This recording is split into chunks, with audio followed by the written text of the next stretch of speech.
Good evening. Patrick here once again. Eight Questions with. It is another good day here on the show. I want to thank everybody who came out earlier today as we welcomed in actress and model Danny Thompson in, and we had a great show with her. And that show is up and running, and you can watch the replay of that. And tonight, for our nightcap, we are inviting uh, an actor, film director, and screenwriter, Mason Greer, to the show. And he will be here in about 15 minutes or so. So thank you for coming in. Those who are coming in, I want to give a special shout out to my good buddy JT, aka the Nat, who came by and shared us out. I appreciate that. Hello, Joseph. How are you? Hopefully, you're doing well.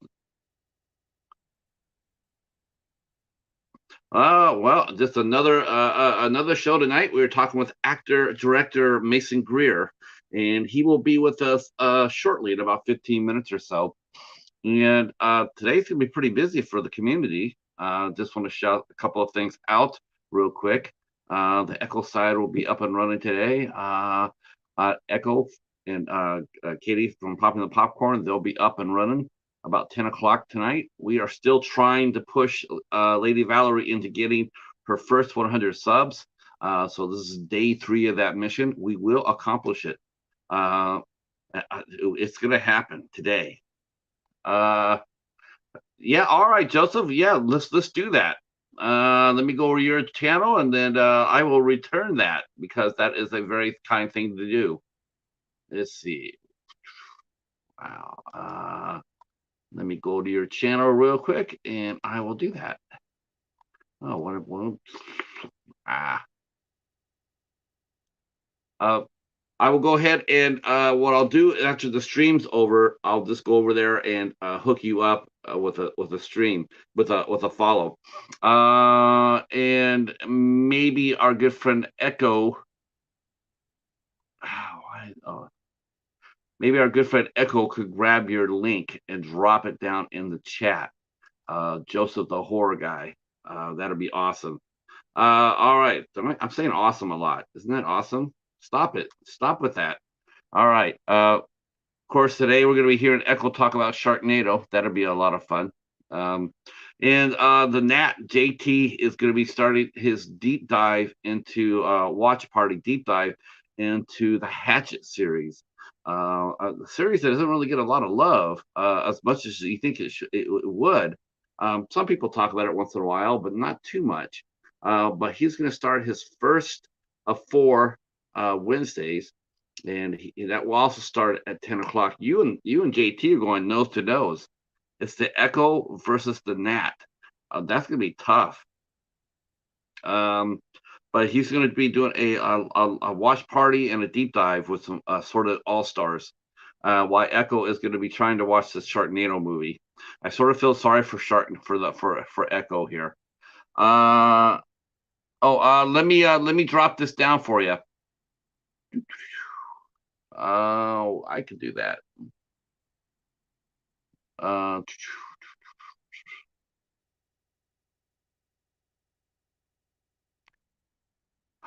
Maybe I didn't bring it up. Oh, that might have been part of my problem. I thought I did. Maybe I didn't. Hold on, I'm coming.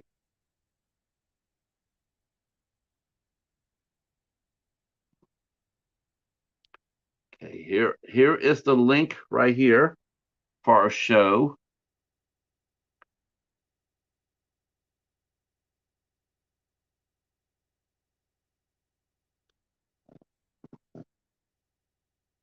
There you go, Chadwick. Come on up. All right, film director Chadwick Whitmer is going to be probably joining us here in the chat. That'll be great. I almost did it. I almost said it. Hey, are you? That is cool, man. You know what? I hear her and her mother are really wonderful people, Joseph. They're very nice people to talk to. Uh, uh, she has done a couple of interviews with some of the other folks in her community, and she's really a nice young lady, very grounded. That'll be a really good interview. That'll be fun. Uh, what's going to be fun too is listening to me talk about the calendar, because I have not talked about the calendar enough today. All right, uh, so tomorrow we are welcoming in film director. We're welcoming in film director Israel Luna will be here with us tomorrow. He did a movie on Tubi that I loved, called Ouija, a Daily Reunion. Don't know. I don't think that's his title to the movie. Hi, Sue. Hi, Sue. I'm glad you're here. I don't think that was the original title to the movie. I think ITN switched it around. But when I was out and about yesterday at the library, I did find another one of his movies called The Dead Don't Die in Dallas. So me and the Cheetah will be watching that as well. So Israel Luna will be here tomorrow night at 8 o'clock. On the 14th, and happy birthday, by the way, Mr. Dan Crawley. If he ever listens to this, happy birthday. We will be talking to master effects artist, special makeup artist, effects artist Dan Crawley will be with us on Friday at 8 o'clock. We might have a co-host with that. I'm hoping that our friend James from the Friendly Men will be able to co-host that show with us. We will see. He will be here at 8 o'clock, and he has done so many cool things. I really, really hope that he does this interview from his workshop, because I want to see some of the props that he has done. He recently just finished. Working on the film Renfield that stars Nicholas Hoult and Nicolas Cage. Um, have I enjoyed? Have you interviewed celebrities before? Before this? Yeah. I did a written series of over 130 with different actors and directors and what have you. And then I started the YouTube channel, and then I started doing it here. So I've been doing it for a little bit, but I also interview YouTubers. Like if you look right above you, Joseph, you'll see the Bud Files, and that's a really wonderful family. And I interviewed them. And Echo's been interviewed. So we do both celebrities, and we also do both regular. And there's another one that we talked to, our film director Chadwick Whitmere. We've also interviewed him. So there's a lot of people here. If you come here on a regular basis, and feel free to contact these people too. If you see somebody you like to talk to or whatnot, you can talk to me, or you can wait till after the show's over and make contact. And I only ask that you not do it during the show. Don't ask anybody to do an interview during my show. But after the show is over with, you're more than welcome to make contact. And if you need a little bit of help, I'll be more than happy to do that as well. Let's see. On the 15th, we are doing a matinee show. We are doing a matinee show on the 15th at 4 p.m. and we are welcoming in the Night Watch podcast. The Night Watch podcast. Oh man, you know what? You know what? Yeah, I didn't. Yeah, I didn't. I have to send Val my information, but you know what? I'm not sending Val anything until we get her 100 subs. I can't in good faith ask for cookies, or take her offer of cookies until we make sure that she's over 100 subs. That just doesn't float for me. I know today that we will get that. We will get it done. We will get that done. We're only 11 away, and between Echo and Katie, I'm sure that we will get her to 100 today for sure. But we do have the midnight hour in reserve for tomorrow. And if we don't do it tonight, I know that Hobbs says he's putting the full court press on tomorrow to get that 100 subs for Lady Valerie. Okay, so upcoming shows. Next week is going to be sort of thin. I gotta see if I can find someone to talk to. I might have to go look for somebody. But we got 2 shows next week on the books. We have Horror with Haas will be with us, and we also have the return of our good friend Douglas Epps from Sharknado, and I almost said Sharknado, from Clownnado, and from the cult favorite Bone Hill Road. um, Todd Sheets in full effect.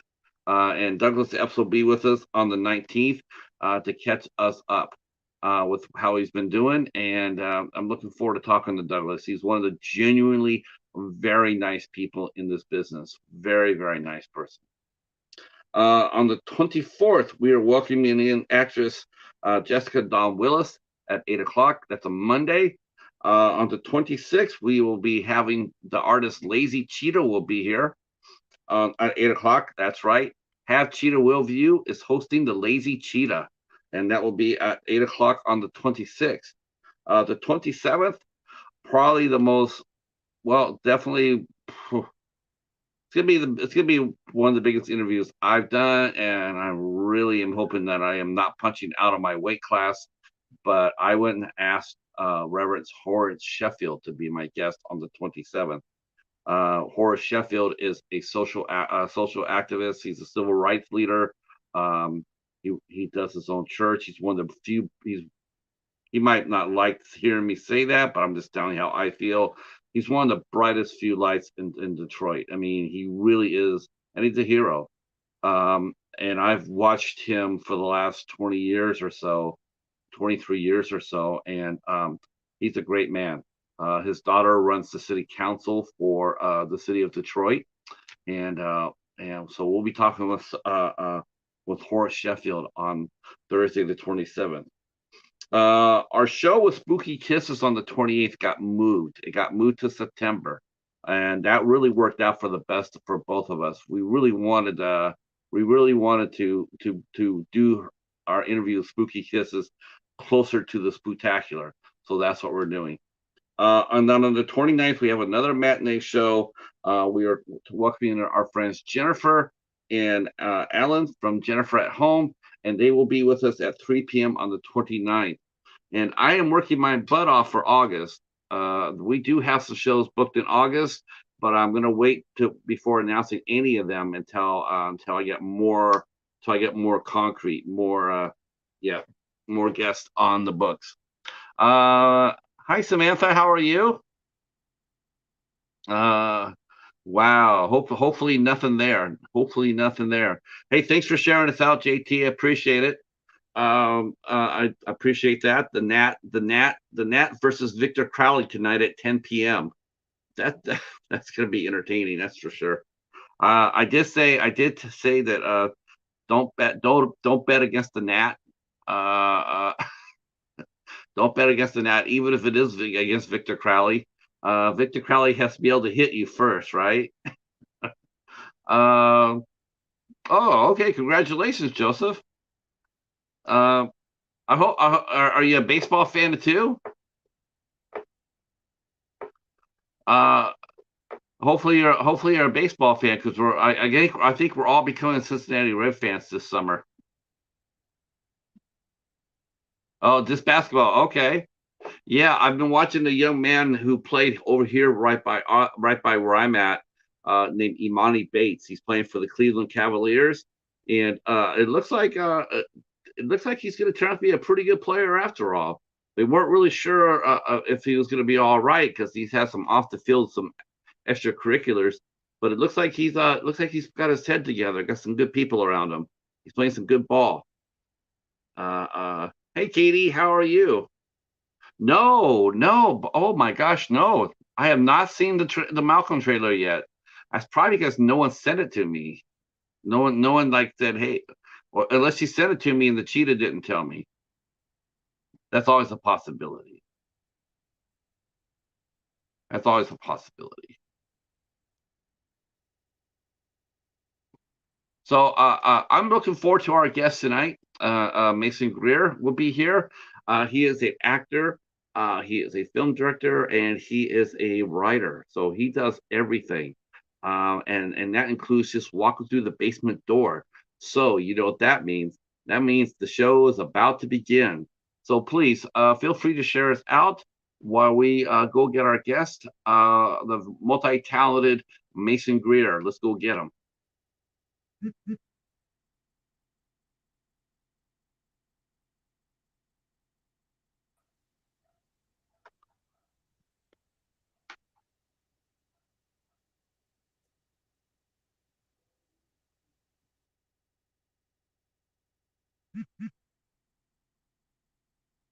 Oh, where is he? Oh, I hate this thing.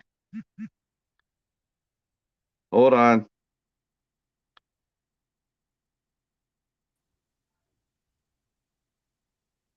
There he is. Whew. Hey, my I don't know why this happens to me, but every time I put in my charger on the phone while I do the show, it acts really stupid. So it does things I don't want it to. Well, So I'm back. you're here, and we are so happy to have you. And people are already starting to say hello. Oh, well, hello, everyone. Can you see the comments all right? Uh, no. Oh, I guess if I switch it over to comments, I can. There we go. All right, there we go. Oh, glad you're here. This is going to be fun. You Yeah, you thanks for are having me. you are you are a very hardworking young man. Oh, appreciate it. Appreciate that. You have some really interesting things to talk about. Some as far as projects go. I mean, you got it going on. Um, so I guess my first question Mhm. is, how was your day today? Oh, that's a great first question. It is. Um, I had a pretty good day today. I had a pretty good day today. There was a long list of like administrative stuff that I was taking care of. We're one of it's going to segue into a film now because that's what I was doing today. But one of the films that I just recently got into LA Shorts Fest, and so there are like a bunch of things that we have to do to gear up because that's in a couple of days, including like which members of the teams are going which days and representing us and like all that stuff. And then so it's a lot of taking care of that today before right now. There does seem to be a lot of paperwork in making a movie, doesn't there? There is more than you think. Even if you've done it, there's just always like, oh yeah, then there's that, and then now that we're in the fest circuit, now there's this, or you're going the distribution route. Okay, now there's this. Oh, we have to tie all these things together. We had to make subtitles today for 3 different languages. There's a lot of stuff. What does it take when it goes down to? I mean, how does it work when you do a meeting with a distributor? I mean, we've seen where they have film sales. They'll set up in a hotel and they'll have like 30 films and people or more than that, and people the distributors will walk by your room and you show them the film trying to sell it. Is that is that the same thing that happens to indie films on maybe on a smaller scale? Is it like a group of you trying to sell your films together, or do you have to work with distributors one on one? That depends. So, like, what you're talking about is like American film market, which takes on a variety of different levels. There are really indie projects that are going there to sell. Then there are ones that are a little bit bigger. They're trying to get international sales. Maybe they got domestic sales, but they're trying to get their international sales out, or vice versa, depending on how they funded the project. Um, yeah, I mean it really depends. And obviously it's a lot different on the short film route. Because what I'm referring to now is a short film that's out there right now. But there are interesting ways for shorts as well. I mean, I did a couple of different package deals with short films where we did a direct TV deal that was part of a horror anthology. That came through the festival circuit though. So they were interested in the project because of the festival circuit. And then we talked about different package deals that could be made for going to direct TV, for going to shorts TV, for going to, I think there were like a couple of different platforms, not to mention like Tubi. And then we did like Amazon as well, in both DVD sales and in streaming. So it just kind of depends.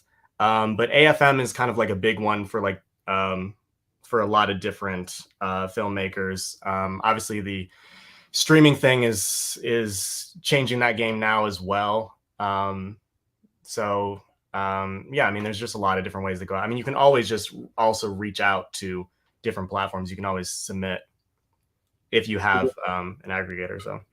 Is it better to try to submit it by yourself? Oh, let me catch up with the chat here. This chat is flying here. Everybody's saying hello. Let's see. Our friend Samantha underneath the tornado watch. I think she's bailing. I don't blame her for that. Oh wow. Yeah. Let's see. Our new friend Joseph, the horror guy, says hello. He wants to know. We'll get to those questions real quick, Joseph. Real quick. Um, and our friend JT is here. He says hello and happy for you for your success. Thank you, sir. That's awesome. Our friend Joseph is also letting us know that he'll be interviewing Amy McDonald from the movie Megan. So that's and our friend JT has already done that. So that's cool. And Nice. we also have a fellow film director here, Chadwick Whitmer, whose film Malcolm will be coming out in October. Uh, Nice. I'm catching up with the chat there. Is it easier for you? Is it easier for as a filmmaker? Is it easy for you to negotiate one on one with a company, or is it better to work with a distributor and with a bunch of companies? And how do you get the best deal for you for your film? Like I heard you mention Yeah. DVDs, which is a really good thing because Mm. a lot of the people that come to watch us that are here in our community, we're about physical media, and it seems like a lot of independent filmmakers they're getting deals, but they're not getting physical media deals. And Yeah. for a lot of people, that for a lot of your films, if there's no physical release, your film's not being seen necessarily. Yeah. Yeah. Um, yeah, I guess for me,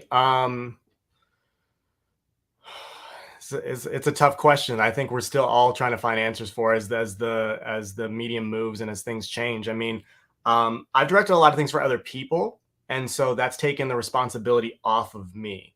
Like a lot of stuff that I do is voice directing for film and TV.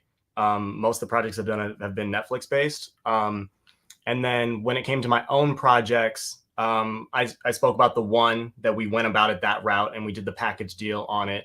And then after that, I was directing projects for a lot of other people that kind of went their own route on it and had various success on it. I'm actually in the process now of like finance or getting the final financing for a project to push forward. And we're really in that pocket now because this was, a while ago, last time I had to like truly deal with it on this level of independence.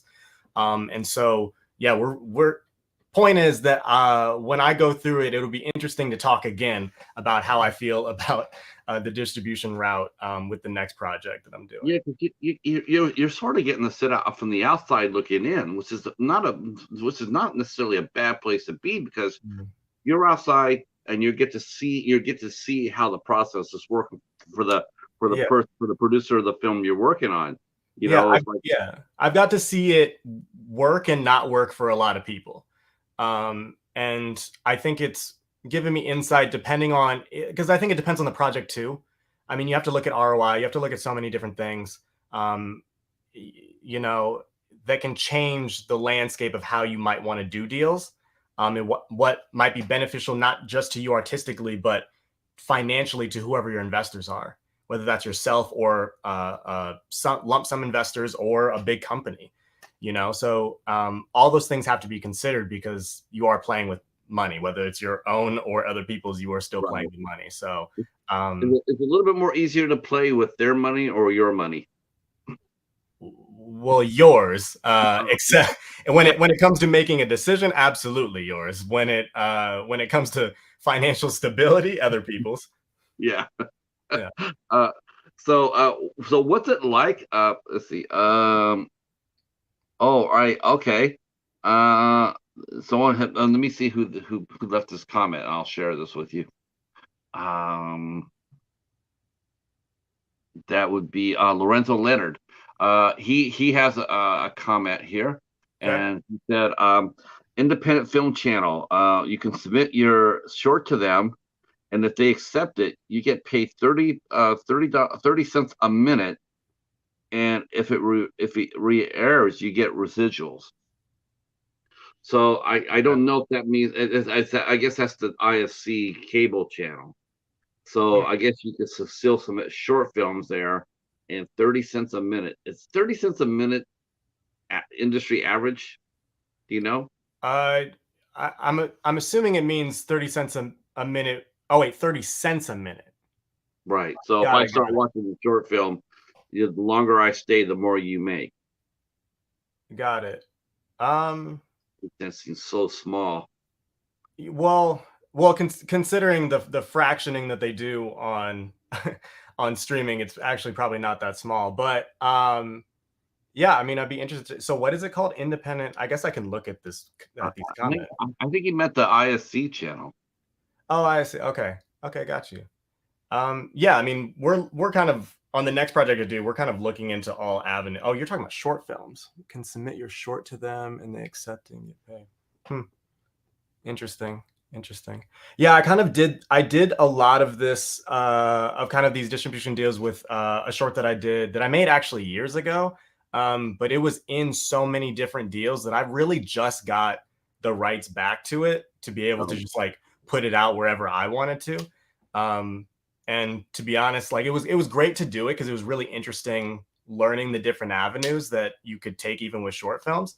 But I'm kind of just happy to have it back and just be able to have it on my website. Like I love that it- fact. But I mean, it's it- always something to look into. why is it so hard for why is that so hard? I mean, you give your movie to somebody, you give your project to somebody, and sit there and say, okay, I'm giving it to you for, I guess what is it, licensing for a year? You can do whatever you want. They can say, as far as distributing goes, here's the movie for a year. Why is it the end of that year? Why is it so hard for a lot of filmmakers, in your opinion, or and if you run across this, why is it so hard to get the movie back? Well, it wasn't it was this one's actually on me because I kept issuing it out. Because I was interested how far it could go and how what kind of longevity it could have. I was kind of really testing the grounds for other projects with that project specifically. So I kept licensing out for a year and or smaller chunks. Like the DirecTV wasn't a year; that was I think 3 months. But then there were different distributors that would take it for a year, take it for a year.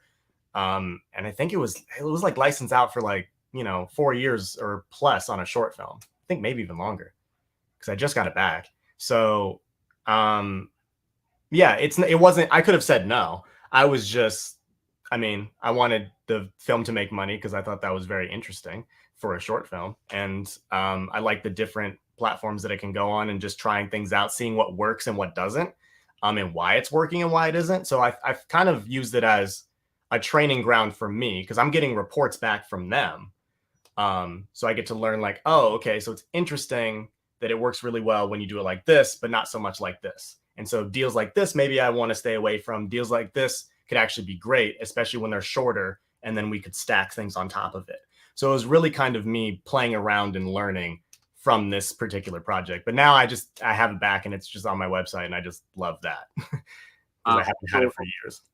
would you say that it's easier to and smarter to do a short-term deal than it is a long-term deal? We talking shorts or features or both? Either one. Um, What would be better? I mean, would it be better just to license it out for 3 months versus say 6 months or 9 months, or do they have a say in that, saying like we'll license it out, but we want it for a minimum of a year? Is that something you negotiate then?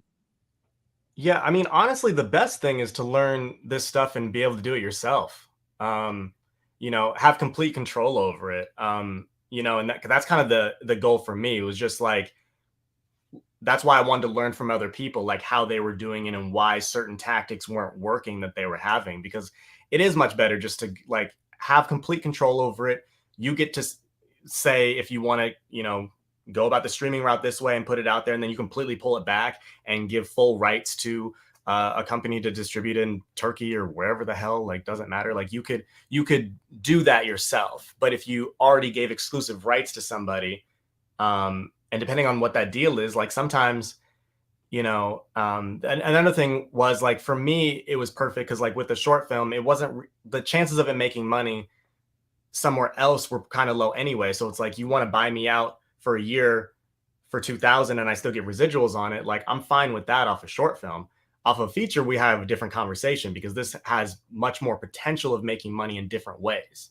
So yeah, I kind of learned about that process and what makes the most sense through doing it through a short film first. It was just interesting that a short film was even an option to do that. I didn't think that it was, but different package deals are out there or exclusive deals. Like it didn't always get packaged with other films. When they did the DVDs, they made it a horror anthology with other like-minded films. But there were other ones like the DirecTV deal that was individual to that film. So It's funny. They used to back in even in the old network days, when there's only 3 channels or 4 channels, but sometimes just 3 channels. Sometimes late at night, they would actually run short films on on your local affiliate. Um, and it was you don't really see that now per se. I'm here and we're talking about the short film actually making money, and it's like I'm racking my head over here, and I'm just thinking I've only seen one company on the whole really market well. I mean, as far as physical media goes, I mean, streaming or online, I guess it would be here, Amaletto. But as far as a distributor, as far as a film company goes, I only know one company that actually does that. It will actually go out there and feature short films on their physical releases. Like here we go, here's a short film. Along with a feature film, here's a short film for you to watch as well. A short film that you would never get to watch. The average Joe would never be able to see it. That would be Film Movement, and they include a short with every. It's a subscription service too, which is really different. So you sign up to be part of that, and they send you a feature film every month, and on the tail end of that, they put a short film. And I was just oh, thinking, it's probably the only chance at all that movie probably gonna have a chance to make any money at all. I mean, I just not really, it's sort of interesting to talk about short films in terms of actually making money. yeah, I mean it's not normal at all, really. But I think with the different ways that media is being distributed, there were interesting attempts that were put out there for a couple of years, and like there was a big anthology boom for a couple of years where every platform or every independent producer wanted to do that. The reason was because it gave them more options in terms of distributing. So like they could cut the thing together and make it a movie if they wanted to go that route, or they could be like, well, let's put out mini 20-minute episodes and then it can be a series like on Shutter or something. One of the movies that I acted in 2 years ago did that, where it was like they made 2 different versions. One was basically hour 50 long movie, and then the other one was like 25-minute episodes. And depending on and they were going to go that route. So there was like an interesting time where I remember a lot of people were doing that, and that was at the time that my short was being bundled. It was like they were trying to find different ways in which they could distribute like to different platforms to kind of maximize. I So would think that I think probably one of the reasons why I would think one of the reasons why anthologies were so much into the vogue too was the fact that it split the cost of the production. If you instead of you making a feature film and covering, having all the money on your shoulders, you can turn around and say, well, let's get 4 people to do their, you make and produce your own short film, then mm, we'll just put it in together and do a wraparound. But now you split the cost, five ways instead of one way. yeah, well, a lot of it is usually that way. I guess the one that I acted in wasn't a true anthology because they like you're talking about the wraparound, like there were a lot of crossovers between all the stories. So it wasn't a technical anthology because all the characters are still connected. It's still the same thing. It's not like we're going different places, but everybody had their own chapter. And so by breaking the movie up that way, they could, do them in episodes. So I guess it wasn't a true anthology, but yeah, I mean, that is a way. Either base one large production on it that way so that there's options later, or your acting is more like we're going to offshoot this to a bunch of different productions, and then just like combine them later, which a lot of people are also doing. Uh, let's talk about this. This is an interesting question. I think our friend will have 1 second, real quick. Give me 1 second here. Uh, yeah, this is really cool. I feel like I'm getting an education, and this is really neat. Okay, Joseph wants to know, and we'll ask you. Um, he says, Mason, I want to ask you a question. And can you be a horror actor in Megan 2.0? 2.0 with Amy Donald and Violet McGraw. So that being questioned, can you walk us through, Mason, if you can? Can you walk us through what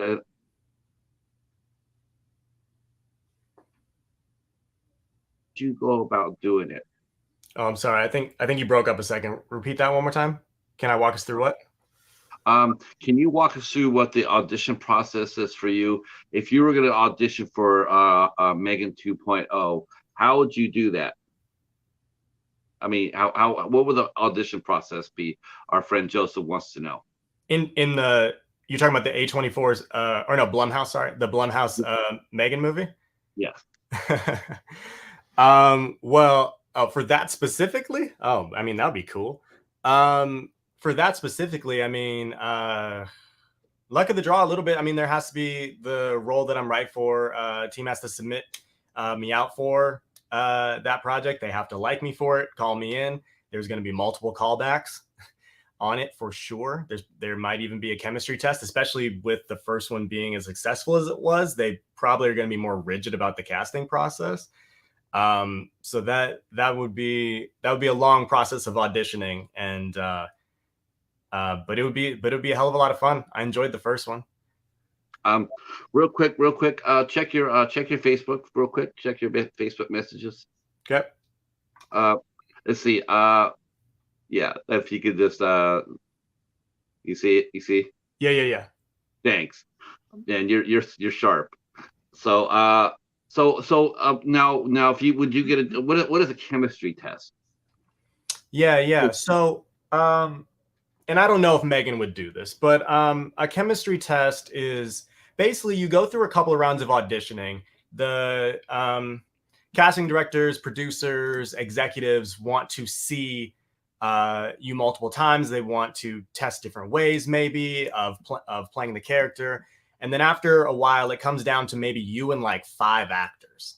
And so they bring you in individually, and there's usually a star of the movie that you probably be across from, or whoever your nearest star is, like your strong supporting. They're going to be in that room on the chemistry test, and you're going to be acting now along with the star of that movie.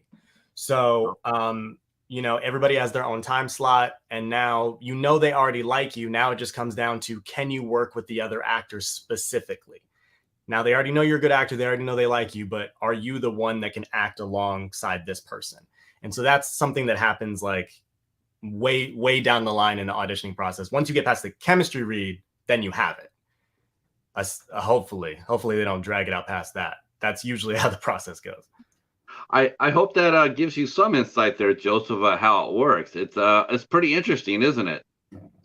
All right, so let's go back to thank you, Mason.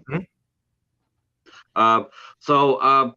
Let's go back to the beginning of your journey. You started your career. Mm-hmm. It sounds to me like, obviously, just been talking to you, that film has been in your lifeblood probably pretty much since you realized this is what you wanted to do. I mean, just talking to you, just the brief time we have, you're very well versed in everything in the film industry. So when did you get the urge to start that you wanted to make this your career? Yeah, I'll give a little brief overview on how that worked for me. So initially, I actually, even as a child and then leading up to late high school years, I wanted to write novels. That was a big thing for me. I wanted to be a fiction novel writer, and actually did when I published my first novel when I was 16. And I was really shy about it. Didn't really tell anybody, but my girlfriend at the time leaked it out to everybody at my school, and then it like got on the option to read for minority literature at my high school. And so that kind of like propelled me into wanting to take that more seriously. But I thought I was going to be an English teacher and then just write novels and continue in that journey. And then what happened was my guidance counselor was also my track coach, and I was captain of the track team. And he got distracted talking to me about track and threw me in the wrong class, and it was a film production class. And then so what happened was I just really took to the visual medium, and then decided that I was going to go to film school and take that route instead of being a teacher. Yeah. I'm sure. Did he come back afterwards and say, "Well, wait a minute, that's not really what I wanted to do. I wanted you to." Um, what college did you end up going to? I went to school in the Midwest, so I went to the University of Northern Iowa. So they had a very interesting film program at the time. Unlike most film programs that you'd see, like USC or whatever Northwestern, doesn't matter. We didn't have it was really new, and it was really experimental because of that. So they didn't have a lot of the gear and equipment and things that you might have at like a bigger school. So a lot of our things was being like really resourceful about what you do have and how can you do with less. But they're also really experimental in the sense that they were like, we don't really have specific film professors here. We have a couple of them, but not enough to like really build a major. So they were really experimental. And we're like, we're gonna go grab um, European film directors and have them teach special classes here at school. So it was like a really like different way of working where they were like, let's just go see who's popping over in the UK right now and bring them to teach class here for a semester. And Wow. so in those specific classes, you actually had to compete to get into those classes. So I had to make a film to compete to get into the class where I was going to make a film. Wow. So it's almost like the 48-hour challenge just to Yeah, be able to get in there to make a film about the 48-hour challenge. So just to be able to get. what film did you make? Um, I made a film. It was called Remember Me Not. It was about um, an older brother and his younger sister. Their father has dementia, and the younger sister stayed back to try to take care of the father. But it's his condition has progressed and it's gotten out of hand, and so the brother goes back to try to convince her that she's not equipped to take care of him anymore, and he needs to be in a home. But it becomes like a big interpersonal drama between them. She's mad at him because he left. He's mad at her because she stayed and never went to college. And so it kind of becomes a family debate on that sense. And so I made that in one of the classes that I had to compete to get into. That's a I mean, I would think that they were able to do that pretty easily. I mean, just the subject matter that you made probably got you through the door. I mean, who else was going to make a? Did you see anybody else's short film before? Yeah. How do they stack up to what you did? And be honest. Um, you said be honest. Is that what you said? Yeah, I mean, yours is probably really advanced.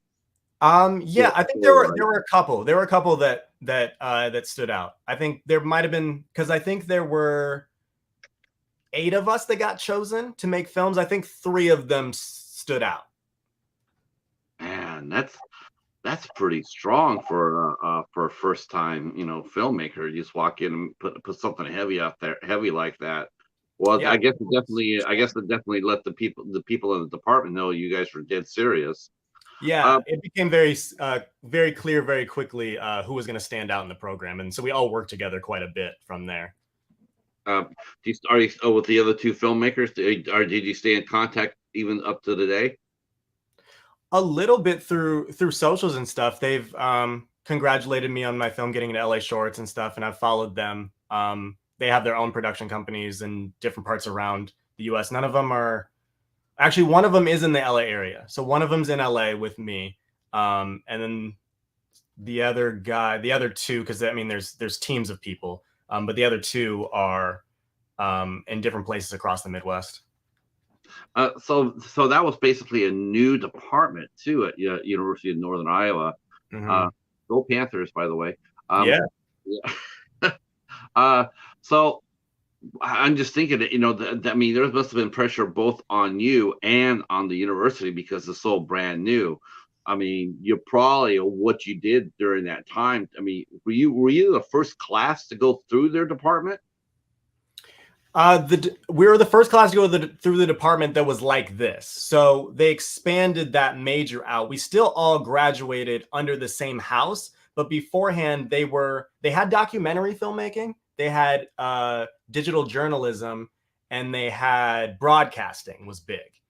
And their broadcasting department was really big there. But when it came to film, they were still like figuring it out. So yeah, it was a lot of experimenting with different screenwriting classes, different directing specific classes, lighting classes. I even had I started acting in college actually because I was trying to be a better director. So I started acting at 19 when I was learning. They allowed me to take different acting courses, and then I ended up getting a minor in theater. But they allowed me to take different acting courses while I was in school that counted towards my credit. So they were like still figuring it out. They were like, it was like what can count towards the major? What are you interested in? I'm like, well, I'm interested in 3D graphic design. Can I take that? Can I learn Maya and 3D graphics as part of my film major? Like, yeah, sure. What else did you want? Well, acting would be great. Can I do that towards my major? They're like, maybe. So that's why I ended up minoring in theater, because it didn't really count. But I was like, well, I can still get a minor. Okay. And that's a good, I think that's a great thing. I think a lot of directors, in a sense, I do think that it does help them out a little bit if they do a little bit of acting. I mean, not like full time necessarily, but they do it enough, that way they can, it does help to see the story through their eyes, because you see the story through the director's eyes or the screenwriter's eyes, and acting, even though you're looking at the same thing, now that you see it through three different views. I guess 3D basically, right? Yeah. You've seen it as a director, as a screenwriter, as an actor. Um, what surprised you the first time that you looked at a project that way, looking at it as a director, as a writer, and an actor? What was the biggest thing that surprised you about the difference? About the difference. I think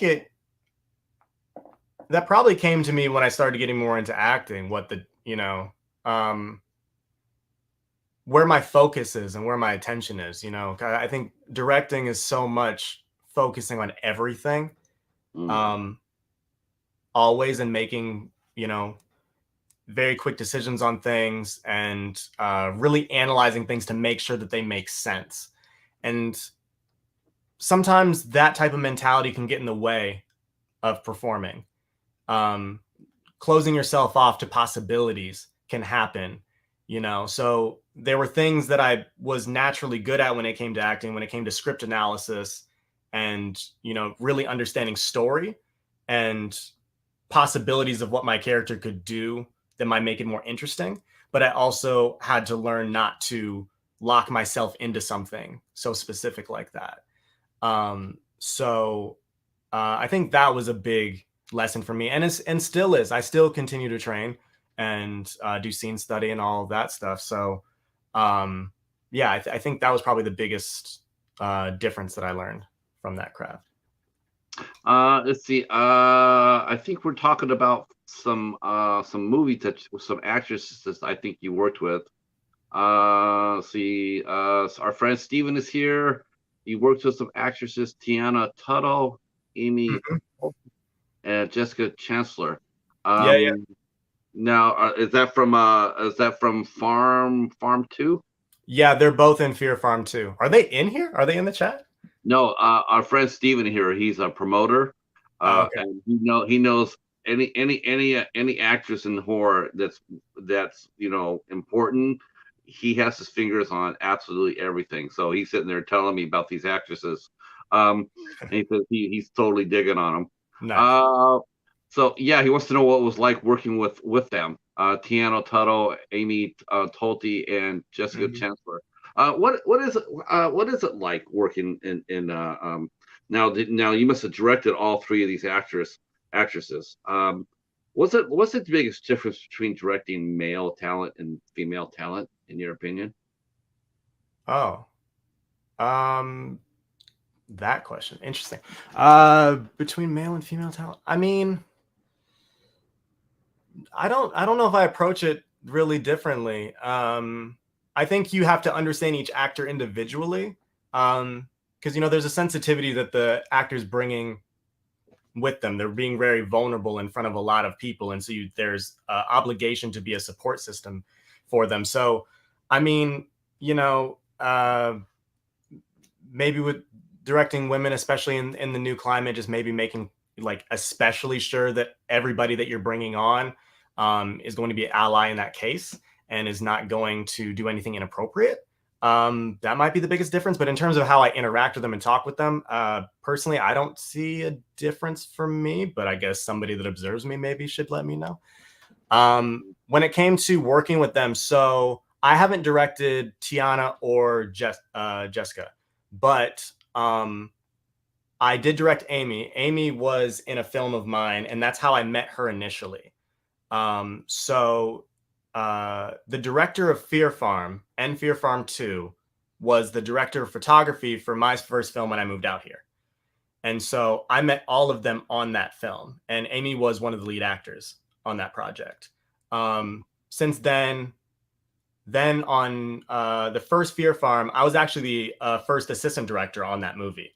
And Dante Yor, who was my DP on my film, he was the director for that project and brought me on as his first AD onto that. And so my first then capacity working with Tiana was on Fear Farm 1, where I was the first AD. And then through a very interesting circumstance, I ended up getting a role in Fear Farm 2. Basically, what happened was because I was very close with the director, he was like, hey, look, you're probably not going to get the role since you're the first AD. But since at the time, Fear Farm 2 had been purchased by A24. And so A24 was financing Fear Farm 2. It got distributed by Indican. That's a long road of like sales and like putting it out to different houses and stuff. But at the time it was A24. So he was like, hey, even if you don't get it, I think you should audition for it just so like you're on their radar. Auditioned for it, ended up getting it. And then he was like, and so I was like, oh, so I'm not gonna be the first AD anymore. He's like, oh, no, you are. And so I was like, oh, so how does that work? He's like, well, they did an Apocalypse Now. You'll be fine. And so I ended up doing both roles on that movie, which I had an AD team. So obviously, like when I'm on set as an actor, I divvy out the responsibility to my second AD, who then gets it to the second, and all that stuff. But it just had to make sure that everybody was on the same page. Like, okay, Mason is not working as an AD on this day, this day, this day, and this day. Yeah, so don't come up to him and ask him questions during their A24. Wow. Well, that's different. Well, now what year was this? Was this in the mid this is yeah, I'll let you answer that question. Yeah, we shot Fear Farm 2 in October of 2019. Yeah. Okay. The second one. We shot the first one in October 2018. So yes, we shot the second one in October 2019. That's interesting. I was not aware of A24 working with independent films on that level. You'd be really surprised. Even if their logo's not on it, they might divvy out to different places. Like it might be Shudder, but like they own the rights to domestic, or they might own the rights to international.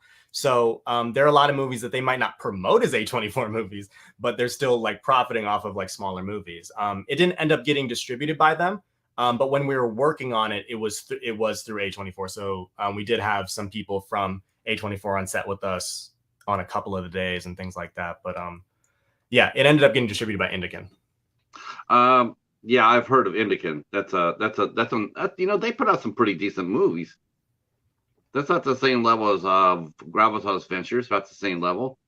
Yeah. No, it was we were not as excited necessarily, but yeah. I mean, the movie came out and I guess it did decently well, is what I was told. So well, the first one must have done pretty well to get a second one. Yeah. I mean, they believed in it enough to finance it. I mean, yeah. Do you find like, as far as independent films go, one of the things that really gets me is like it's really hard for independent films to get money, right, to make the movie in the first place. Yeah. The first place, it takes, you struggle mightily to get that first movie made, and then one of the tropes that it just kills me is like they always make it seem like there's going to be a sequel, and you just think about it. You're thinking about it going like, man, how hard was it for you to make your first movie? Now, I believe in ambition, it's like hopeful, but I also feel like, it's probably 90% chance that it's not going to happen. And as a film, I mean, I like just to see a complete story. It's like, go ahead and close out your story, move on to the next one. If there's the demand for it, they'll make it happen. but it always seems like everybody wants to leave a hole at the end of the story, where something, something could happen in the future. As a screenwriter, how, do you do that as a screenwriter on purpose, or are you asked to, like, okay, when you write the screenplay, we want you to leave room for something else to come through the door? Or would you rather just have a complete story, self-contained? What's easier for you as a screenwriter? Well, most of the stuff that I've written has been for me. So, what I've written for other people is I got hired to write a fashion-based feature film that was contained. There's no sequel to it. It was just that one. And then I optioned a screenplay that I wrote last year, but that's one I wrote, and that was contained. There was no sequel to it. There couldn't even be a sequel. It wouldn't make sense. So all the stuff that, so I can't really speak on, getting hired by a studio to write something that would have a sequel base to it. I have friends that have, and they probably would be better people to ask on that front of what the pressures were like and what the criteria was. But yeah, I mean, I think if everybody wants their franchise, their thing that they can come back to, the thing that they can rely on, I think we put a lot of harp on studios to like not putting out in, contained projects, independent projects, like really thought-provoking projects. But then the issue is they do it and then they don't make money.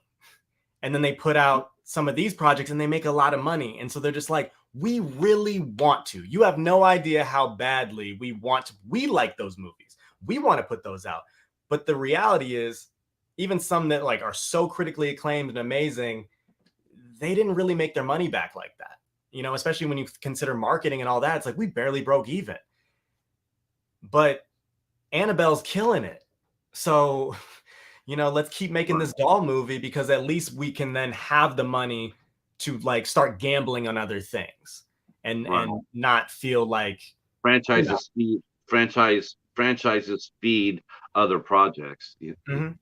Absolutely, because it's the same. It'll be the same studio, but not only that, it's the same financiers.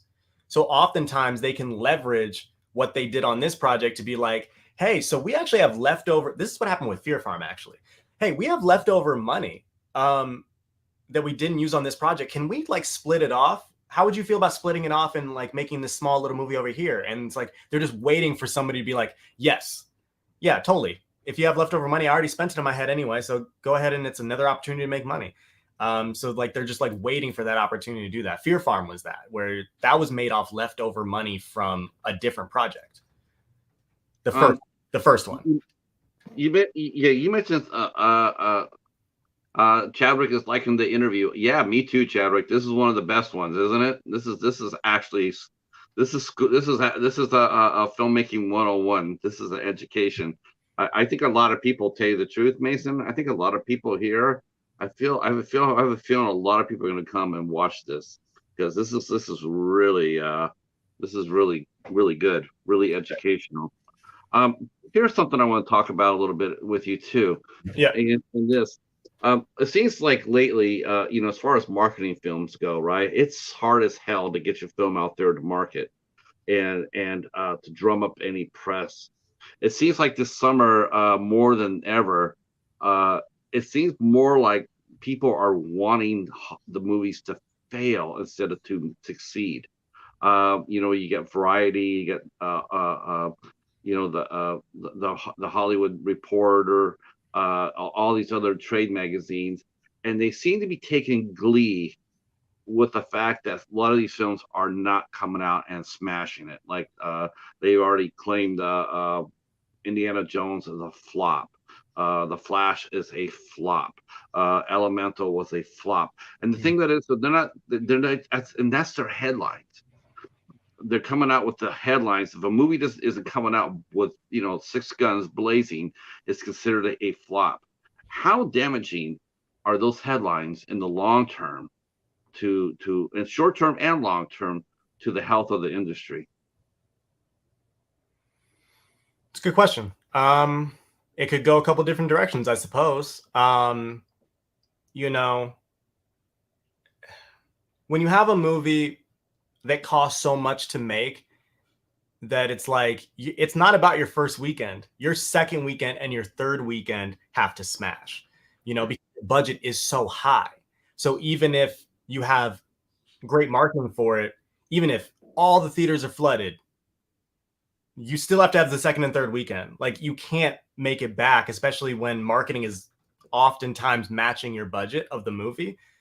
You got to make double what you put into it before you even hit profit. So, standardly speaking, it's kind of all over the place. So, um, that can be hard. So when these damaging articles come out, it could be one of those things where it's like, well, if we tailor the budget back and we just have to make it off of the first weekend, then we don't have to worry as much about the negative reviews. Whereas, like, if you have to make it to third weekend, you kind of have to make it past that point. And if people are hitting fatigue in certain areas, I mean, how many multiverse movies are there right now? And I think we see that fatigue can, it happens all the time. It's not just now. We romanticize movies from the past because we remember the good ones, but there were definitely tropes that were happening in the 90s, in the 80s, in the 70s. So, I think we're in a flux. I think there's always a flux, and we're in a place right now where we're finding our footing. 2008, they found it with the superhero genre, like really started smashing, and now they're trying to figure it out now because there's got to be the next thing, right? So they're figuring it out, but there's also just other mediums that are becoming really interesting right now. Video games are becoming more interesting than they've ever been. That's an industry that a lot of people want to be in right now, especially in the filmmaking side. I know I'm trying. I'm talking to different people about it because I want to be a part of it. Yeah, I mean, some of those video games they're almost like movies themselves. Mm-hmm. It's not just shoot 'em ups. Now you sit there and you actually have scenes, and in between missions. You're sitting there, and the guys are sitting there talking to you, and they're sitting there having a drink. I mean, it's like real. It's like watching a movie, and then Yeah. you're on to the next mission. I was just curious about that because it just always. Let me ask you this. So you mentioned before about marketing, but they have to match the budget of the film. Do studios really spend that kind of money? I mean, in your opinion, do you really believe, like for Indiana Jones, that the studio really has to market that movie? I mean, it's part of a culture. It's a part of Americana. It's like the Fast and the Furious movies. It's like all you have to do is announce it. What do you have to do? What do you have to do to spend money to promote it? Everybody knows it. As soon as you sit there and say there's a new movie coming out, everybody's already circling this calendar. They're always going, we're gonna go see it. Why do studios feel like they need to spend $100 million marketing something that already has already built-in marketing in it? Because you have hardcore fans that did circle the calendar, like you said. But when you have a movie that's so expensive and has to hit on its first, second, and third weekend, it needs to be in everybody's head all the time to remind them that it's there. Because you can hear about something and then be like, oh, that sounds amazing, I want to see it. And then you have everyday life going on all the time. Oh shit, it's already July 12th. That's when the movie came out. So if they're not putting it out there that much, and TV spots cost a lot of money. All those buses you see with, billboards that you see, those cost a lot of money. And this isn't just in Los Angeles. This is all around the world that this happens. So that's why it costs so much. Is like, we have to do this everywhere, and somebody has to put up those billboards. Somebody has to put the sticker on that bus. These TV spots cost a lot of money, and somebody has to make the trailer for it. Somebody has to make multiple trailers for it. Then we got to pay, influencers that go after the target audience that we want to keep putting it out there. So it's always in people's heads, because the worst thing that will happen is, even if it's a great movie, like only a couple people see it, and they might be talking about it, but it's not in everyone's buzzing. And then everybody's like, oh yeah, that movie came out. I didn't hear anybody talk about it. It must be bad, because nobody that saw it. Even I'll do that, and I know better. I'll just be, I'll sit and be like, oh no, I didn't hear anything about this movie. I don't really. That means it can't be good because I didn't hear a single thing about this movie, good or bad. Yeah, see, I mean, yeah, Uh, yeah, I was gonna say because independent films are very much like that. yeah, They get totally swamped over, and now with streaming, I mean, like we talk about Tubi, we're always talking about Tubi or Netflix or I guess some of these streamers now they're actually I think they've learned that too much is not always a good thing. Sometimes instead of having you have 700 choices to pick from. It's like going inside the video store back in the day where you go inside of Blockbusters and there'd be 700 movies and you can be stuck there for 2 hours trying to figure out what to watch. And it's not necessarily a good thing, because a lot of people, like my wife and I, when we go to site Blockbusters, we do that, and then after 45 minutes, we haven't picked out anything, and she would just get like, I just whatever you want to watch, and it'd be like I don't know whatever you want to watch. It'd be frustrating because there's so much content out there, hmm, and now it's like with streaming the same thing. Now even you could even go to Tubi and punch up Tubi, and they have hundreds and hundreds of movies.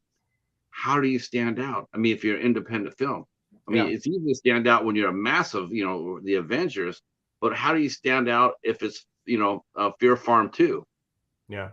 I think trying to compete with them is the wrong move. Like there are things that you can do as an independent grassroots movement that they can't do, based on whatever the integrity of your project is. There are two things that I think people should study, and this is just my opinion, coming from a person that's not an expert in this particular sense of the field at all. But I think there are two things that people should study really hard when it comes to that. What Tyler Perry did for himself, look at that, like his grassroots movement and how he did it. Despite how you feel about his movies, I don't. That's not the point. Like Yeah. emphasis that in the excitement that he got around his projects and how he did it is really really cool. Another one, and you're gonna have to tailor this one because you don't have the money that they did, but the Dark Knight, what the Dark Knight did in its marketing is insane. The We Believe in Harvey Dent buttons website that you can go to that gives you more information on this candidate. There's just like so many things that you can that they did within that movie that was part of it. Now obviously they have the aspect of like, well, people are excited for the next Batman movie, especially because it's Chris Nolan and they saw what he did with Batman Begins. But there's still like really smart things that they did marketing wise that was very specific to that movie. So like look at your movie and be like, what can we do with our project that can kind of raise interest or intrigue? Also look at what is that album? Donald Glover, who's also Childish Gambino in his music career, did that album is called Because of the Internet.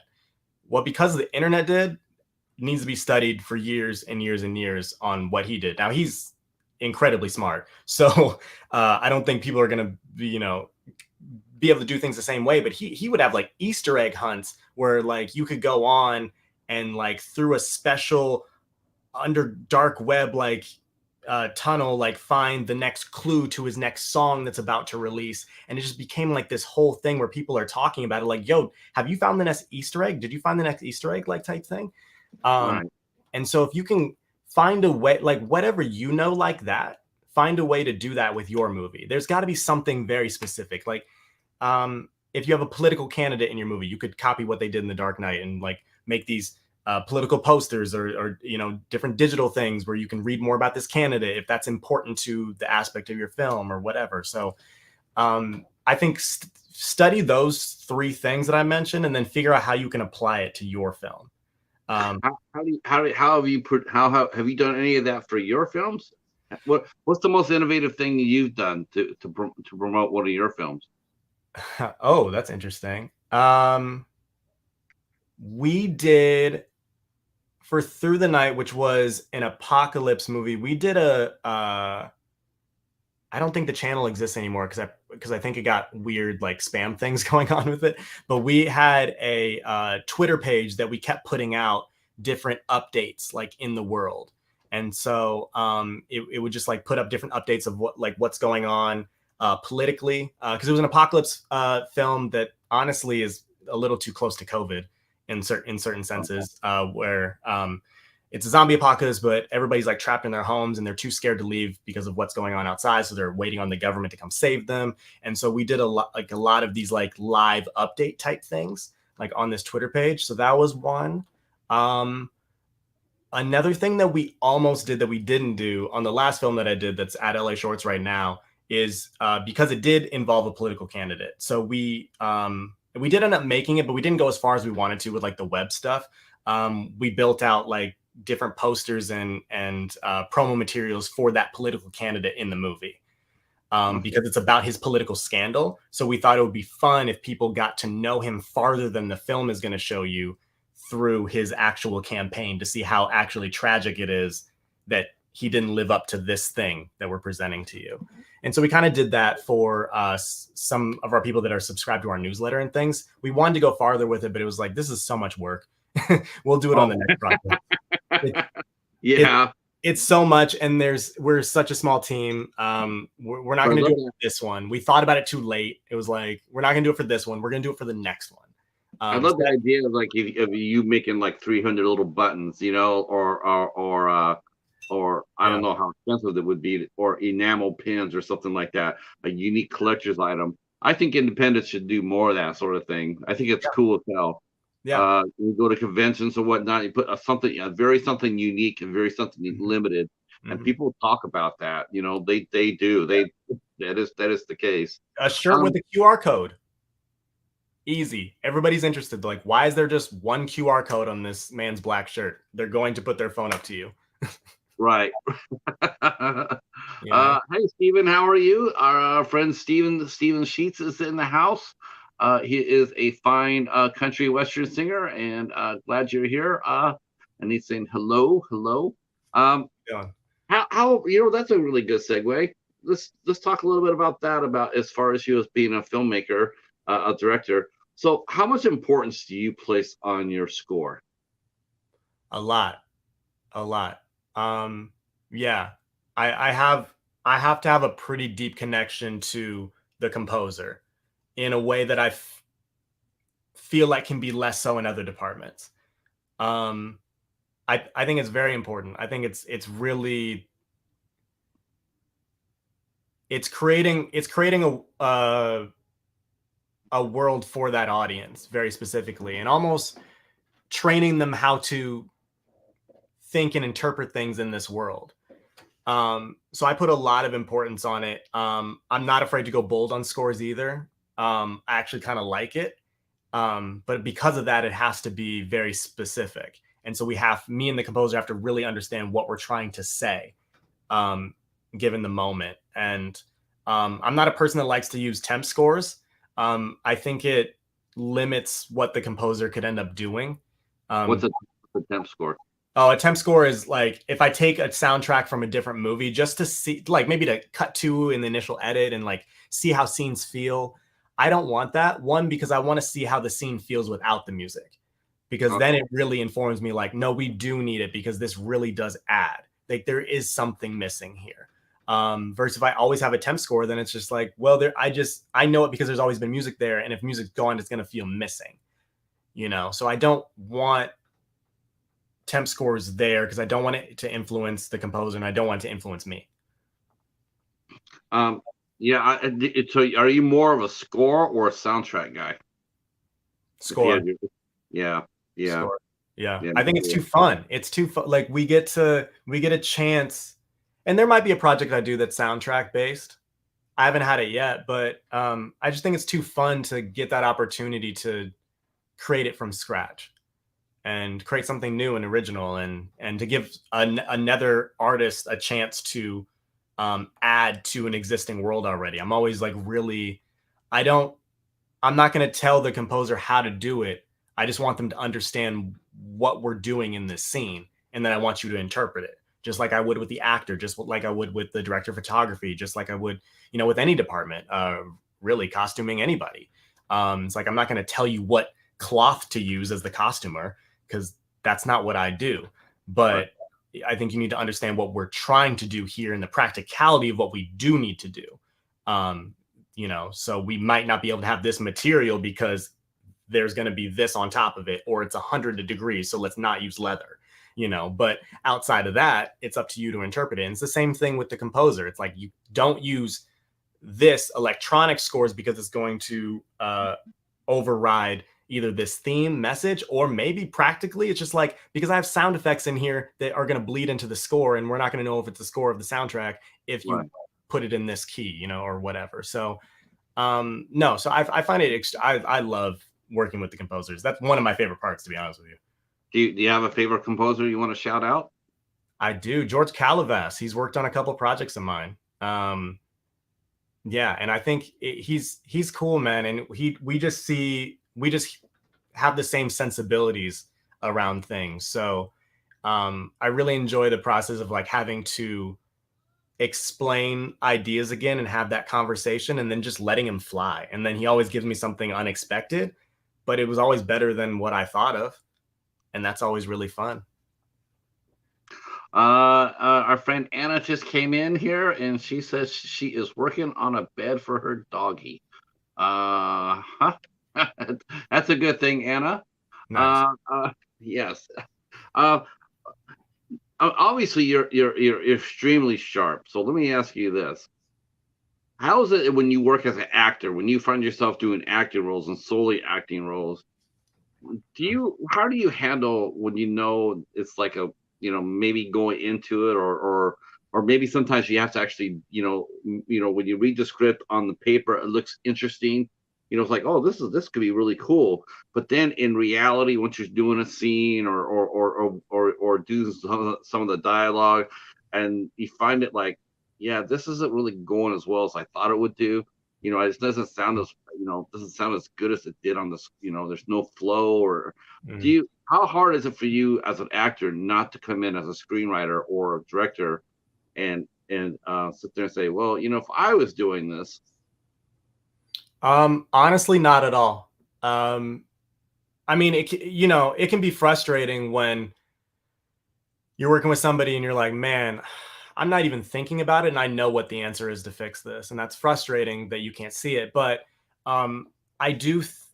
I actually really like giving over that control to other people, and like exploring a story in a different way. Like I love acting because I get to just think about like focus on myself and just the small team around me. Like I'm not worried about the whole other thing like I am when I'm directing.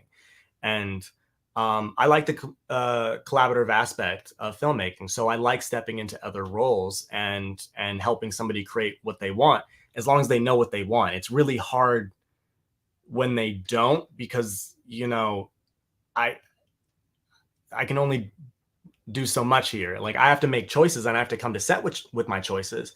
But if this isn't the direction that you want to go, and it's not flowing with other people, like we got to know that, because I'm not there for everyone's thing. You are, so but I think people often assume because I direct too that I might step over other people's toes, but I actually think it's the opposite, because I know how to stay out of their way and worry about myself. Because I do think, whether I'm directing or acting, I do think of actors as department heads, the same way I think about the DP. It's like, we have our thing that we need to come in and show you and showcase to you. You can adjust it, but we better come in ready with that thing prepared. And I relish in like coming in with my thing prepared to present to you. And then from there, we adjust it to what you need. But I'm giving you a framework in which to do that. And I enjoy that because I like the collaborative part aspect. I can see why it'd be sort of a relaxed thing, to come in knowing that you don't have to carry that whole weight on your shoulders. Hmm. Um, I've always felt like sometimes I think, sometimes you'll get a writer director trying to do the movie, first time writer director. I always feel like you should do one or the other. I just find it overall, most of the time when they come in and then act on top of that, I think there's just too much pressure, and I think the movie always suffers for it. It's when you do the acting, the directing, and it's just, and the writing, it's just too much weight, I think, overall for a first timer. Maybe when you get like Yeah. 5 or 6 projects down the road, something underneath your belt, then you could try it. But Yeah. what was the first project that you acted, directed, and wrote in? How many films had worked on before you did all three at once? Well, Feature film, feature film. well, initially I had to do all three out of necessity. So, the first projects I ever did, I was also in because I just had to. I didn't have enough people in my Rolodex to go off of and like fill in these roles. So it was me initially. There was a certain point in school I remember where I was like, no more. That's it. Because now I'm like more involved with the theater department. I know enough people that I can go to, and I know that they're solid actors, so I'm not going to worry about it. But yeah, initially there were so many projects where I had to do all three of those things, and I didn't like it. I didn't like that I had to also be in front of the camera. It's a very different brain. And if you don't have the right people around you, it's hard to give yourself over to the acting side. Or you are going to give yourself over to the acting side and you're going to completely let everything else go. Uh, So and you have the weight of the responsibility of the whole production. So you can't really do that. So it's not something that I particularly want to do. There are stories that I have that I would debate doing it. I would consider it. There's one in particular that I would consider it. But not only the cast that I put around me, but the crew that I put around me are going to have to be really, really solid, and we're going to have to really have conversations about it if I do make that step, because I'm going to have to let go of a lot of things, and so a lot of things are going to have to be worked out before we even step there, because I'm going to have to step into my role in acting when we say action, before we say action. right. So, yeah, that's a tough one. It's a tough one. First timers don't do that. Yeah, For it's sure. it's it's rough. It's rough. Let me ask you. Let me ask you. So, talk to us a little bit about your casting. When you cast your films, do you go through an outside casting director, or are you pretty much hands on? Do you cast your own talent for your film? So if it's mine, I like going through the casting process. So even when I'm voice directing, most of the time I'm also the casting director.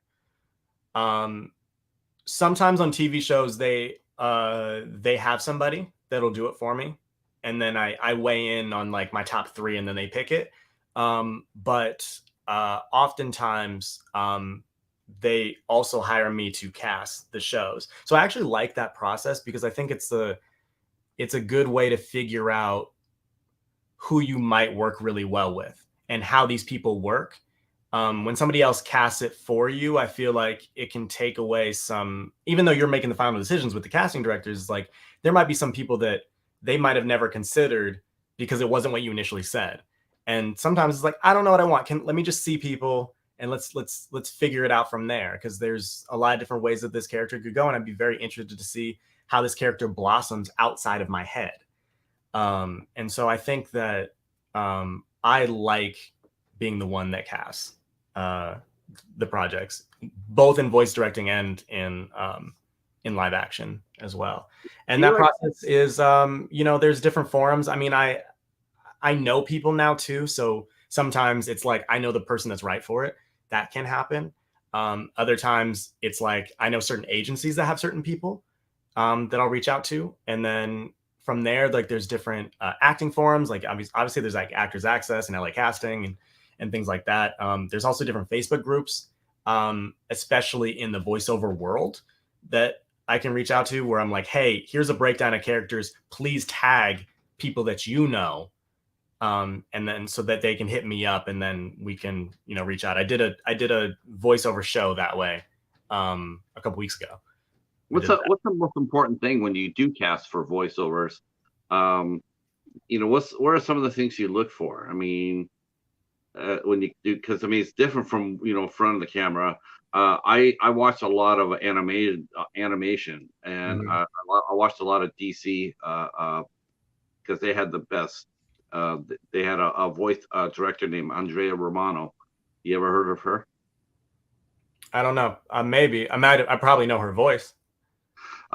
She retired a couple of years ago, 2 3 years ago, but she did all the voice casting for all the DC cartoons, like all the Superman, the Batman movies, and all Okay. that. He did all the voice directing for that. Um, and so, what do you look for as far as that goes? What do you, as far as voice acting? What are some of the characteristics and so on? Because I've seen a lot of people say they want to get into voiceover work, but I don't think it's necessarily all that easy. You got to have the right voice for it. So, so what kind of voice do you listen or do you watch them when you Um, audition?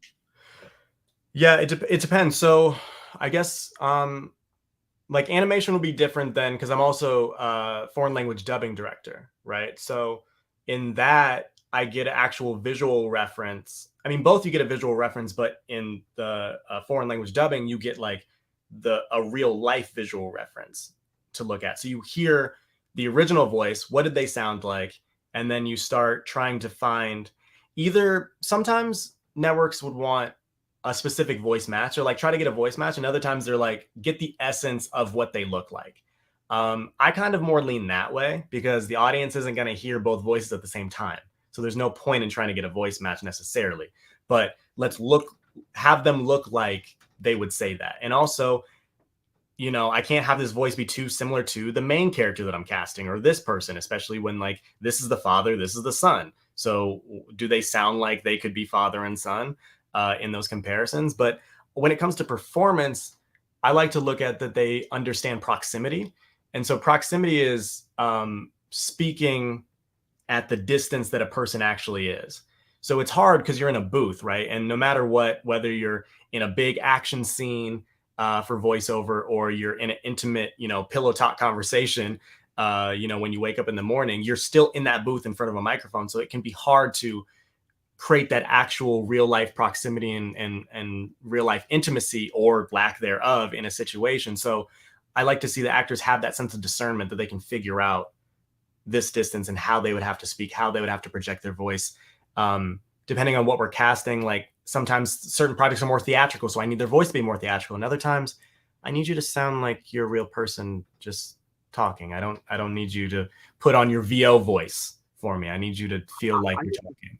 I think the most surprising thing I saw when I saw behind the scenes with that was watching the actors act. I mean, before you sit there, you think of sitting inside of a booth and they're reading the lines. That and they're projecting their voice for showing motion. Like, all right, I gotta stop him. Stop Lex Luthor. But then you go back and you watch them, and there they are standing there. They're watching the movie on the screen, and they're acting. I mean, they're really getting into it. I mean, their bodies are flying everywhere. I mean, it's like, damn, they're selling it. They're Yeah. and I never really thought of voice over actors actually getting into it like that. That must be a lot of fun to watch. Oh yeah. Oh yeah. And it's definitely necessary. I mean, you have to try to we're working we're going against the grain, because when you're on a real set, you get to feel the real environment. You get to, project how you normally would, because of course I would, because that person's way over there. So I'm going to we have to make that environment inorganically in a booth. And so, whatever the actor can do, whatever I can do to help them try to make this feel more organic and like we're actually on set, like that's the point. So they're probably going extra hard because they really have to make it real for themselves, because they're still in the same booth that they were when they were pillow talking in 3 scenes earlier. You know what I mean? Right. So, Right. Let's see. Our friend Stephen Chang has a comment.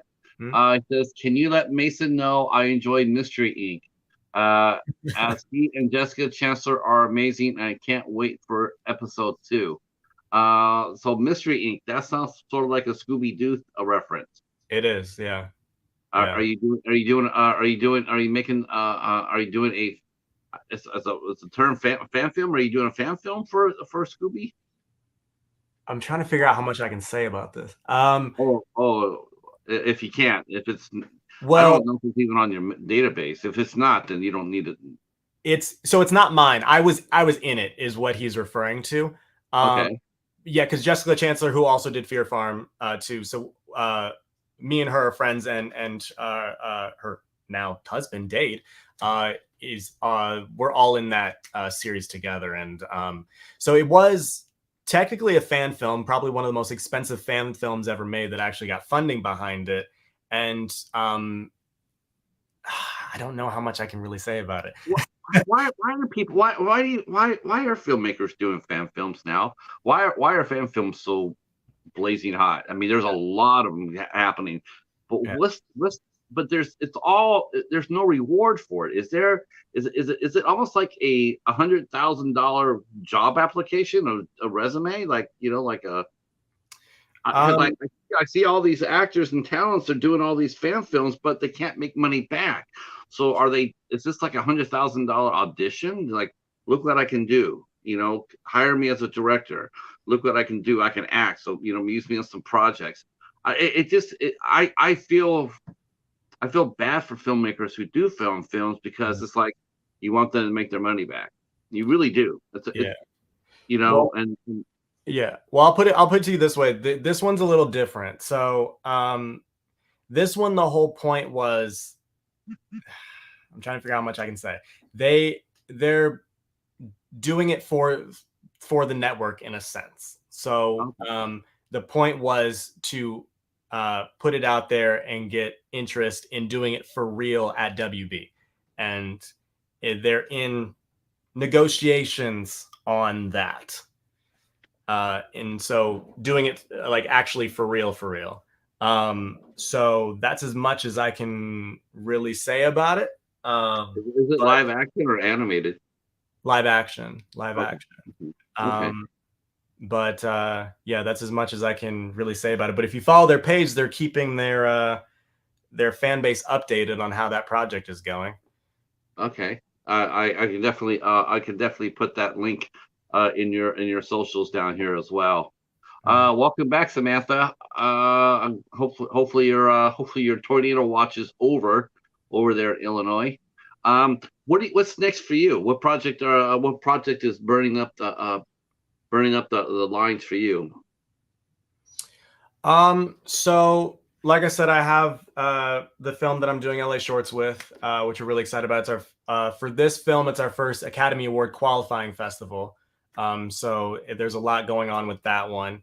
Um, I'm directing an animated project for a TV series, but it's a TV series that's going into pitch. So I'm basically directing the animated pitch video that's going to go to network.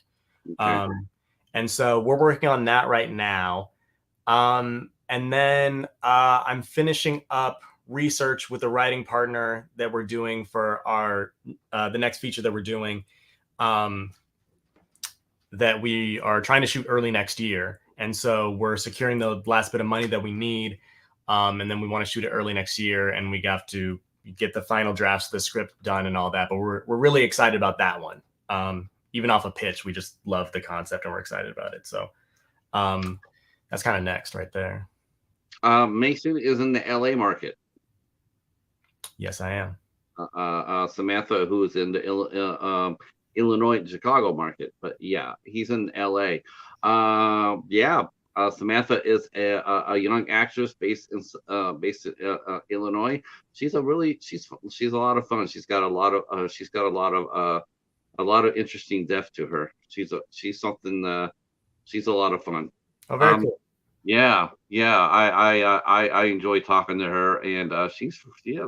I'll send you the interview, and you can take a look at it, and maybe there's something there. I definitely would let people know that she's she's a lot of fun, and skilled. Love Uh, that. Love yeah, I that. got to watch her do a table read of a original play, and Okay. a What lot play of was really fun key element parts, a lot of key parts in it. She played like 4 different roles in it, and I enjoyed the hell out of it. I sat there on my couch for 2.5 hours watching them rip it up. It was it? really good. It was good. Nice. I'll send you the interview as soon as ours is over, Sounds which great. is almost now because our time is almost up.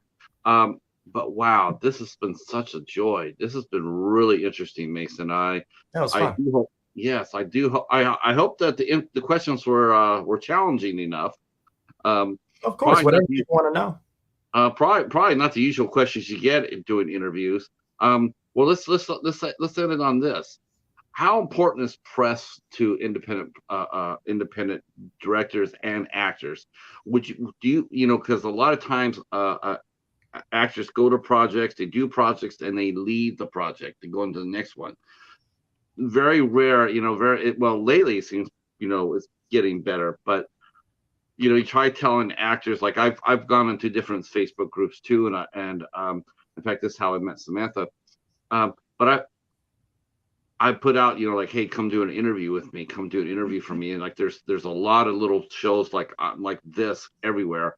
Um, how important is it, do you feel like for a young talent or inexperienced talent, so to speak? How important is it for them to do shows like this?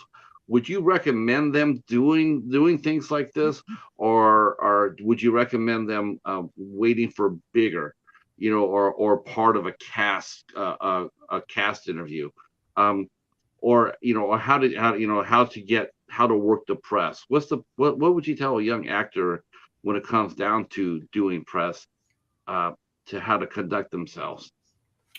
Well, I think doing as many interviews as you can, big or small. Why not? If you have the time, do it. I mean, it's media training, and media training is a big part of our industry, whether you like it or not. And you have to find an organic way to do it for yourself. Plus, you never know who's watching any of the platforms. What that might lead to, even if it's just the interviewer that now becomes a fan of yours, that's another fan. I mean, we're, everything we do is built off of not just who we know, but who knows us and who believes in us. So any opportunity of somebody believing in you, and it seems like the conversations could be good. They seem like good people. Take it. I would use this experience, both positive and negative, that I had and how I was presenting myself, and use it in interviews later. So I say take all of them that you can get. I wouldn't. You don't know what's going to happen in your life. Don't worry too much about what could or could not happen with it, because you just don't know. You don't know what opportunity could lead to the next thing. I certainly didn't. Right, And right. still don't. Uh, well, thank you very much. Let's see. Joseph, you're locked in. You're gonna have to save that question for Amy. Ask her what she would do if she got to say hello to Mason. I think he's very excited about it. It's a chance he's going to be interviewing her, and I think he's very excited about that. And I look forward to seeing that interview too, Joseph. Which one are you Uh, interviewing, Amy uh, or Jessica? Amy, he's going to be interviewing Amy McDonald from Megan. Oh, Amy. Oh, from Yeah. Megan. Got it. Okay, nice. Uh, all right, boys and girls, that is our time for today. I want to thank you guys all for coming out and hanging out and getting just an ass kicking show tonight with you, Mason. Thank you so much. This has been. Thank you. I'm probably gonna be listening to this one a lot myself. This has been so insightful, and thank you for sharing your knowledge with us.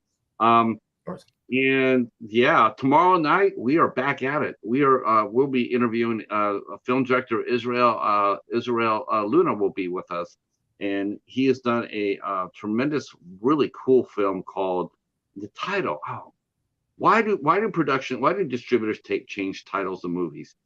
Kills me. Um, he made a movie I saw on Tubi called Ouija Deadly Reunion, which I just cannot believe watching the movie. That's the original title. I just cannot believe that. It's a really warm and interesting movie. Um, different. It's different. Hmm. And I do believe, from what I saw, I'm going to have to ask him, but I do believe he did it in one take. And he'll be here with us tomorrow night at 8 o'clock. On Friday, we have master special effects master Dan Crowley will be with us on Friday. He did the special effect creatures and whatnot on Renfield. And it's just the latest, greatest of his films that he's worked on. He's worked on all the big projects. Mm-hmm. Projects. That's He's awesome. he's the biggest guy I've ever had on the show as far as that. Yeah. Yeah, he's crazy. He's a crazy talented. And then on Saturday, we're doing a matinee with our good friends, the Night Watch podcast on Saturday at 4 p.m. Oh, hi, Suzanne. I will go ahead and I'll put this, I'll run this up, and you can watch the replay. It's a great one. This was a great one. It's fun. Um, yeah, thank you so much. I'll stay right where you are for a minute, Mason. I'm going to say goodnight to the chat, and thank you so much. And I'll see you in a few minutes, Echo. Have a great night, everybody. Good night, everyone.